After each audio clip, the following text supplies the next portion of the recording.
Hi guys, how are you? कैसे हैं आप? एक बार फिर से आपका स्वागत है आपके अपने यूट्यूब चैनल हक आपका। फतेह सीरीज का डे 45 होगा और आज हम मैनेजमेंट के महत्वपूर्ण क्वेश्चन करने वाले हैं। तो शुरू करते हैं आज की क्लास को, लेकिन उससे पहले यदि आप फर्स्ट टाइम चैनल पर आए हैं तो चैनल को सब्सक्राइब करना और वीडियो को लाइक करना प्लीज बिल्कुल ना भूलें। आपको बस एक थंब इम्प्रेशन करना है और हमारे लिए सपोर्ट ये हो जाएगा। चैनल सब्सक्राइब हो जाएगा, आपका इसमें कोई नुकसान नहीं होने वाला, बट हमारा फायदा होगा। सो प्लीज चैनल को सब्सक्राइब जरूर करें, क्योंकि जहां पर आप देखेंगे हम खड़े हैं वहां से हमें आगे पहुंचने के लिए, हमें आगे बढ़ने के लिए, इस काम को जारी रखने के लिए सब्सक्राइबर की भी जरूरत है। तो हमारे हमें सपोर्ट कीजिए और हमारे चैनल को सब्सक्राइब कीजिए। तो शुरू करते हैं आज की वीडियो का फर्स्ट क्वेश्चन, और फर्स्ट क्वेश्चन है आपका, break even point BEP is a point where. BEP मतलब सम विच्छेद बिंदु वह होता है जहां पर, option number one, profit and loss are equal. ऐसा पॉइंट जहां पर प्रॉफिट प्रॉफिट हो या लॉस हो, वो दोनों इक्वल होते हैं, लाभ और हानि दोनों एक दूसरे के बराबर होते हैं।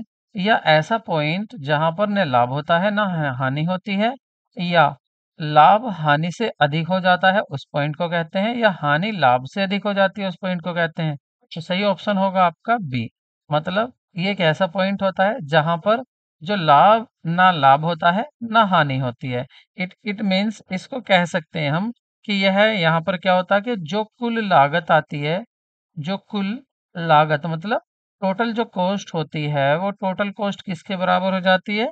ये कुल आय के बराबर हो जाती है, कुल इनकम के बराबर हो जाती है, कुल आय। तो इतनी ही आय होगी जितना आपका खर्चा है, तो उसको बोलते हैं ब्रेक इवन पॉइंट। अगर इसके फॉर्मूले की बात करें तो ये क्या कंडीशन होगी? तो ये कंडीशन होगी आपकी BEP is equal to fix cost upon SP minus VC. VC मतलब SP selling price, VC variable price. या और क्या कह सकते हैं इसको, और ये भी कह सकते हैं इसको कि fix cost upon contribution. Contribution, तो ये आपका फॉर्मूला होगा इसका। तो सही ऑप्शन आपका बी था। नेक्स्ट क्वेश्चन देखते हैं, पीवी रेशो। पीवी रेशो का फॉर्मूला क्या होता है?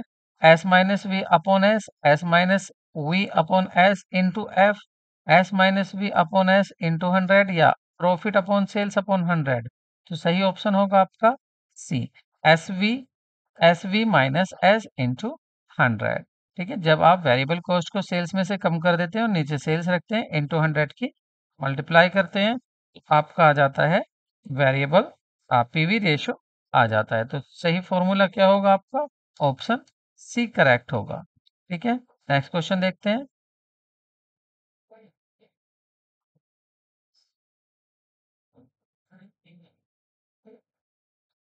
Eight break even point contribution is equal to. जो सम विच्छेद बिंदु होता है उस पर अंशदान किसके बराबर होता है? परिवर्तनशील लागत के, स्थिर लागत के, कुल लागत के, विक्रय मूल्य के। तो ये होता है आपका फिक्स कॉस्ट के, स्थिर लागत के बराबर हो जाता है आपका। ठीक है, क्या?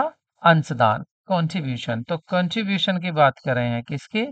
कंट्रीब्यूशन जो होता है आपका, वो कंट्रीब्यूशन किसके बराबर हो जाता है? तो वो हो जाता है आपका फिक्स कॉस्ट के बराबर हो जाता है contribution.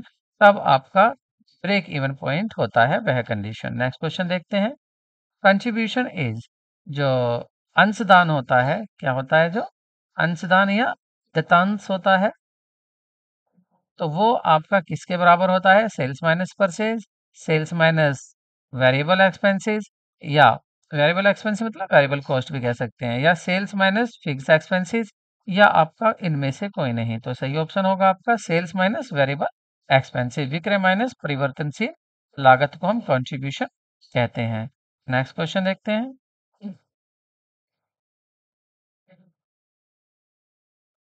The study of the effect of the output volume on revenue expenses and net income is known as.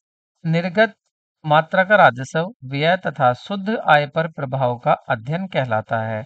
Budgeting, रोकड़ प्रभाव, लागत प्रभाव, लागत लाभ मात्रा का विश्लेषण। तो सही होगा आपका लागत लाभ मात्रा का विश्लेषण को हम क्या कहते हैं? इसको कहते हैं निर्गत मात्रा का राजस्व व्यय तथा शुद्ध आय पर प्रभाव का अध्ययन कहलाता है। ठीक है, नेक्स्ट क्वेश्चन। बीईपी मतलब समविच्छेद बिंदु की गणना कैसे की जाती है? तो समविच्छेद बिंदु की गणना कैसे की जाती है? अभी फॉर्मूला मैंने पीछे लिखा था, fixed fix cost upon PV ratio, fix upon PV ratio. इससे क्या निकल सकता है आपका? B E P. तो ऑप्शन कौन सा होगा? ऑप्शन देख लेते हैं, देखिए। अच्छा, ऑप्शन से पहले एक बात और बताना चाहूंगा, यहाँ पर देखिए इसके और भी फॉर्मूले बन सकते हैं बीपी के, तो आप इसके सभी फॉर्मूले लिख लें। बीईपी क्या क्या फॉर्मूले हो सकते हैं? देखिए, पहला आपका fixed cost, fixed cost upon sales, fix upon sales minus variable cost, variable cost. ये क्या होगा आपका? ये भी आपका बीपी हो सकता है, ब्रेक इवन पॉइंट। या दूसरा फॉर्मूला इसका क्या हो सकता है? दूसरा फॉर्मूला लिख लीजिए, BEP break even point is equal to fix cost, fix cost और अपॉन में हो जाएगा आपका कंट्रीब्यूशन,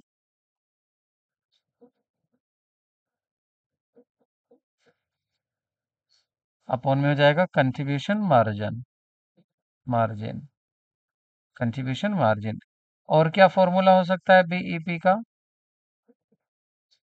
बीईपी का और फॉर्मूला हो सकता है आपका फिक्स कॉस्ट, फिक्स्ड कॉस्ट और upon PV ratio, PV ratio, PV, PV ratio. ठीक है, ये भी हो सकता है। और भी फॉर्मूला कौन सा हो सकता है आपका बीपी का? बीपी का फॉर्मूला हो सकता है आपका सेलिंग प्राइस या सेल्स प्राइस, सेलिंग प्राइस या sales price per unit, per unit into, मतलब मल्टीप्लाई करनी है आपको, BEP per unit, BEP per unit. तो इससे भी आपका ब्रेक इवन पॉइंट आ जाएगा आपका। या और क्या हो सकता है? और इसका फॉर्मूला देख लीजिए, बीईपी मैं इसीलिए लिखा रहा हूँ ताकि आप इनको याद कर लें, जैसे भी कंडीशन आए आपके सामने, जो भी इंफॉर्मेशन गिवन हो, उससे आप बीईपी फाइंड कर सके। तो ये होता है आपका fix cost into, into sales होगा आपका, मल्टीप्लाई में सेल्स, और डिवाइड करेंगे आप इसको कंट्रीब्यूशन से, कंट्रीब्यूशन। और एक कौन सा हो सकता है आपका बीईपी का फॉर्मूला ब्रेक इवन पॉइंट का? ये हो सकता है आपका contribution, contribution upon sales into 100। तो ये सभी फॉर्मूले आपको याद करने हैं। ये क्या है? ब्रेक इवन पॉइंट्स के। तो अब आप देखिए अपने क्वेश्चन पर कौन सा आंसर था आपका। तो सही ऑप्शन क्या हो जाएगा आपका? पहला, fix cost upon PV ratio. ठीक है, नेक्स्ट क्वेश्चन देखते हैं। यहाँ पर कह रहे हैं वित्तीय लीवरेज का मापन होता है ईबीआईटी अपॉन ईआईटी, मतलब earning before interest and tax और अर्निंग आफ्टर टैक्स, ये होगा। या ईबीआईटी और अपॉन ईबीटी, या ईबीआईटी अपॉन ईबीटी, या सी अपॉन ईबीआईटी। सही ऑप्शन होगा आपका earning before interest and tax and earning before tax. ठीक है, ऑप्शन बी करेक्ट होगा। नेक्स्ट क्वेश्चन देखते हैं।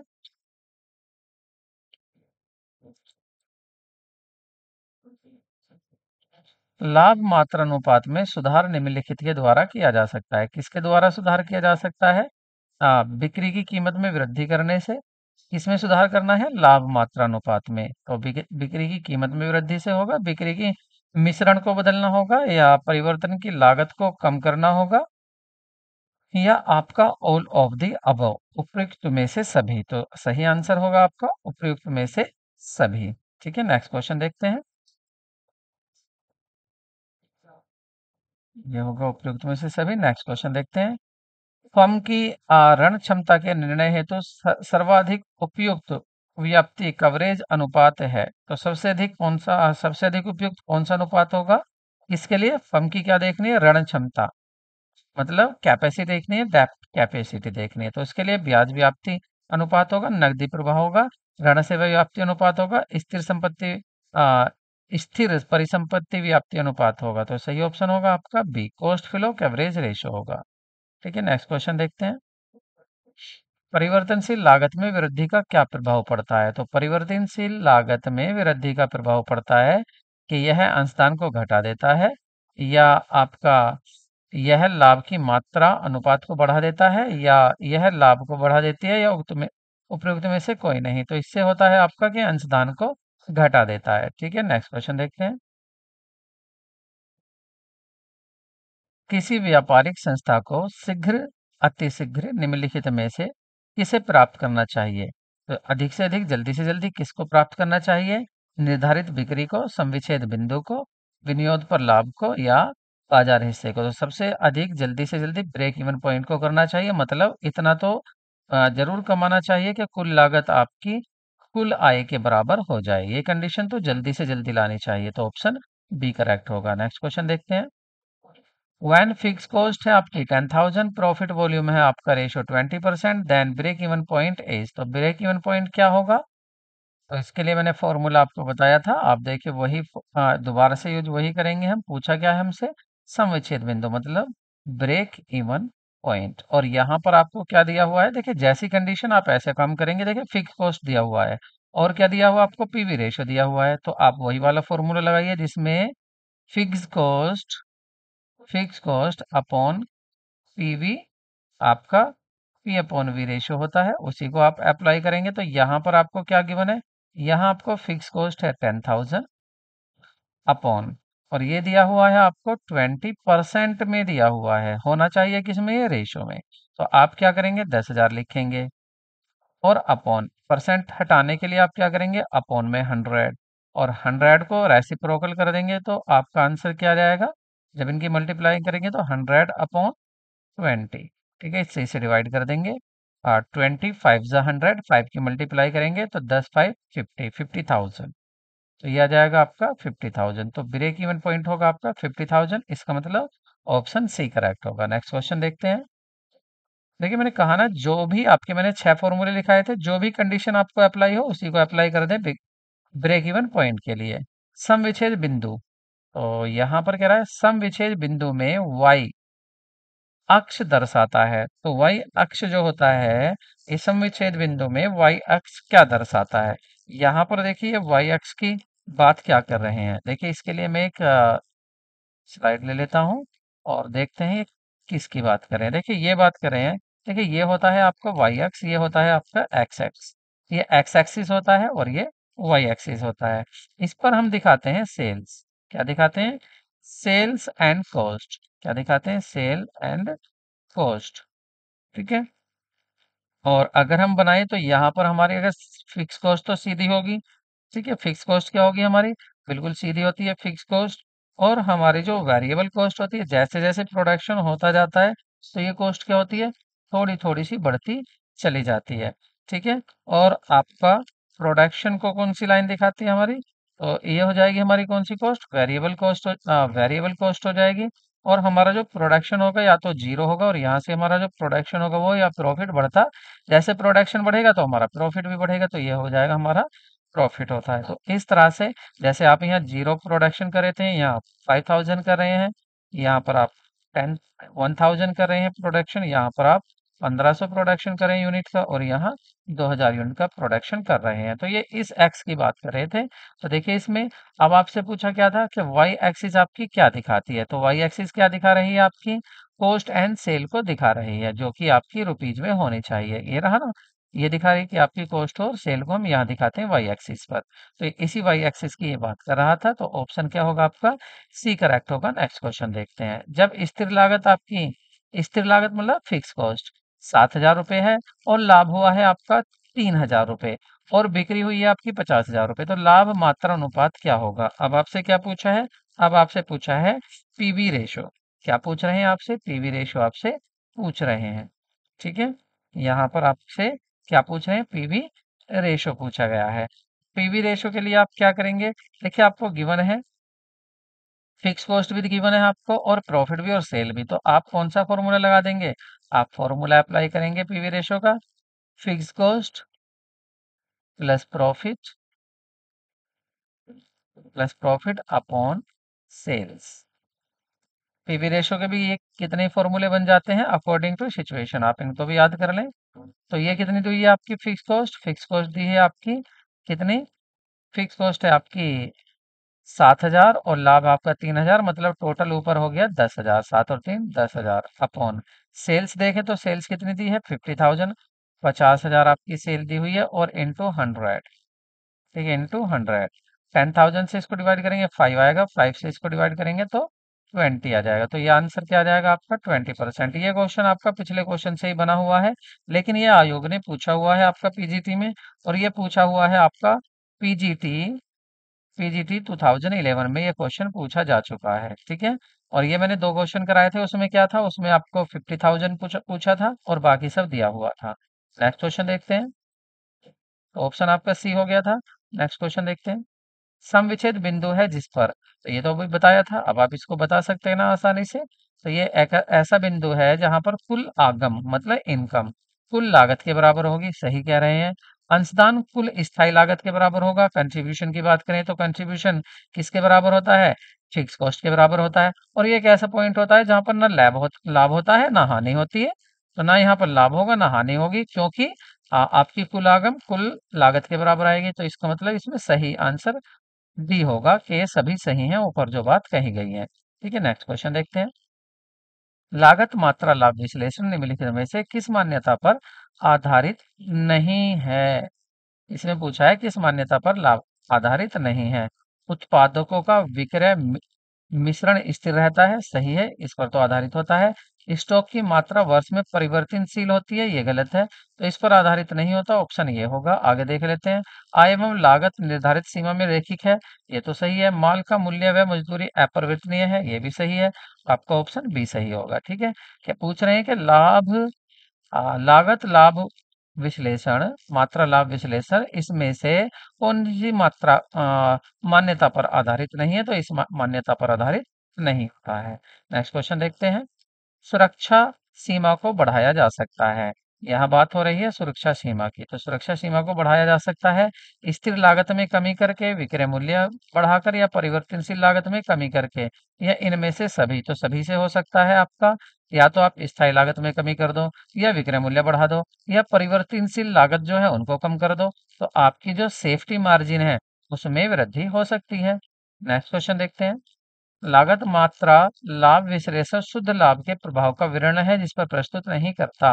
लागत मात्रा लाभ विश्लेषण शुद्धम लाभ के प्रभाव का विवरण जिस पर प्रस्तुत नहीं करता, किस पर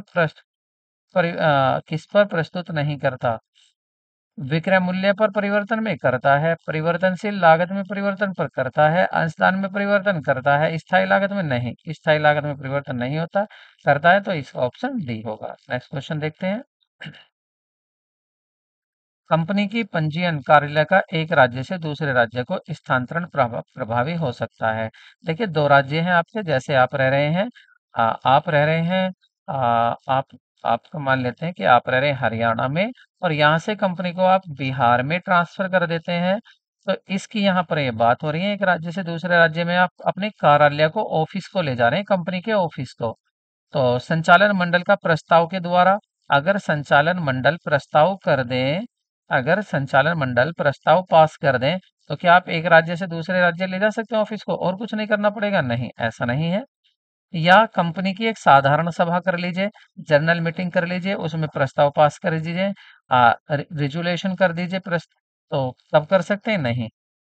या कंपनी विशेष प्रस्ताव, देखिए विशेष प्रस्ताव तो होना चाहिए, विशेष प्रस्ताव तथा केंद्र सरकार के अनुमोदन से कर सकते हैं? नहीं। विशेष प्रस्ताव तथा कंपनी विधानमंडल की पुष्टि द्वारा, तो ये सही होगा ऑप्शन डी। नेक्स्ट क्वेश्चन देखते हैं। कंपनी का चार्टर शासन पत्र होता है परिविवरण, पार्षद सीमा नियम, या निगमन प्रमाण पत्र, या पार्षद अंत नियम। तो सही ऑप्शन होगा आपका मेमोरेंडम ऑफ एसोसिएशन, पार्षद सीमा नियम। इसको आपका कंपनी का मेग्ना कार्टा भी कहा जाता है, इसको आप अच्छे से याद कर लें, मेमोरेंडम ऑफ एसोसिएशन, MOA। और ये सबसे महत्वपूर्ण दस्तावेज होता है किसी भी कंपनी का। Break even point, break even chart signifies the relationship between, सम विच्छेद चार्ट निम्नलिखित में से किसके बीच संबंध दर्शाता है, किसके बीच में संबंध बताता है? लागत और विक्रय की मात्रा, लागत एवं लाभ की मात्रा, लागत एवं उत्पादन की मात्रा, या ये सभी होंगे? तो ये सभी होंगे। इन सब की दिखाता है, संबंध को बताता है, क्योंकि इन सब से ही फॉर्मूले बन जाते हैं आपके ब्रेक इवन पॉइंट के। तो ऑप्शन आपका डी सही होगा। नेक्स्ट क्वेश्चन देखते हैं। आय का उपार्जन होना सामान्यतः उस समय बिंदु पर मान्य होता है जब आय का उपार्जन होना सामान्यतः उस बिंदु पर मान्य होगा। कौन से बिंदु पर मान्य होगा आय का उपार्जन होना? बिक्री कर दी जाती है इस पर, या लाभ हानि खाता तैयार किया जाता है इस पर, या आपका उत्पादन पूरा हो जाता है इस पर, या रोकड़ प्राप्त हो जाती है इस पर। तो वो बिक्री अगर कर दी जाती है, सेल इज इफेक्टिव, यदि सेल इफेक्टेड है तो उस पर आपका आय का उपार्जन होना सामान्य सी बात है। ठीक है, नेक्स्ट क्वेश्चन देखते हैं। सुरक्षा के सुरक्षा के सीमंत अनुपात के संबंध में निम्नलिखित में से कौन सा कथन सही है? कौन सा कथन सही है? कैपिटल एम्प्लॉयड अपॉन नेटवर्थ होता है, कंट्रीब्यूशन अपॉन सेल्स वॉल्यूम होता है, ऑपरेटिंग प्रॉफिट अपॉन कंट्रीब्यूशन होता है, contribution upon sale at BEP होता है। तो सही ऑप्शन होगा आपका contribution upon sales at BEP. इसको और क्लियर लिख देता हूं, यह है आपका कंट्रीब्यूशन कंट्रीब्यूशन अपॉन सेल्स, और वो भी सेल्स कैसी? At B E P, break even point पर जो आप सेल कर रहे हैं, ठीक है, उसको उससे डिवाइड कर दीजिए आप कंट्रीब्यूशन को। तो ये सुरक्षा सीमांत अनुपात होता है। नेक्स्ट क्वेश्चन देखते हैं। निम्नलिखित में से कौन सा अनुपात फर्म की दीर्घकालीन शोधन क्षमता का घोतक होता है? अमूल्य परीक्षण अनुपात, मतलब एसिड टेस्ट रेशो, इसका मैंने कल बताया था, क्विक रेशो भी इसको कहते हैं।